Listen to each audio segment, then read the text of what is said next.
Follower asked us to look at a plumbing business. So our search assistant found one in Washington that you can buy with as little as $58,000 down in net, $455,000 per year after making your loan payments. This assumes you use a 10-year, 11.5% interest, 2.5% down SBA loan to buy a $2.3 million business that's advertising $833,000 in annual cash flow. So when looking at plumbing businesses, we want to really look and see where the revenue is coming from. We want to know the breakdown between commercial and residential. We want to know the breakdown between new construction and repair and maintenance. So generally on the new construction side, the margins are low on both aspects, whether it's residential or commercial. Commercial can be nice because they're bigger projects. So even though they're both low margin, you just have more scale to the project on the commercial side. But the big factor on the plumbing businesses is going to be whether it's new construction or maintenance or service. You're going to pay a lot higher multiple for maintenance and service because it's a lot less tied to the economic cycle. Construction tends to ebb and flow with the economic cycle. People need things fixed, pipes burst, people have problems in their house all the time, no matter where we are in the cycle.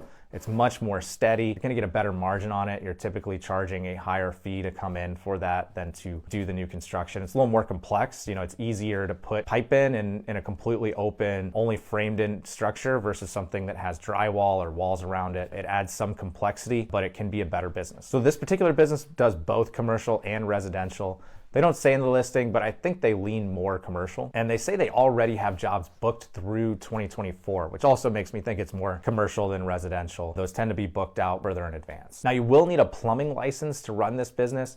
And in Washington, it takes 3 years to get a plumbing license. So if you don't have a plumbing license, you're gonna need some type of qualified person to hold the license for the business. So that's usually gonna be the general manager. Now, the bank is gonna require that you either give equity to that general manager that's holding the license, or you put them under some type of employment contract. And typically when you do the employment contract, it would be in an instance where, so it takes 3 years to get that plumbing license. If you plan to get it over a 3-year period, you could give the general manager a 3-year employment contract where they get bonuses over certain periods of time for staying inside the business. If you don't plan on getting a license yourself, which we don't really recommend, we don't like relying on someone else's license, but if that's the way you plan to do it, giving 10 to 15% equity to that general manager is probably the way to go. That keeps them sticky, that keeps them in the business and keeps them engaged. And the bank's probably going to require that. We love plumbing businesses, but you should have some experience in plumbing or at least in one of the other trades if you're going to look at this business. If you have no experience in the trades at all,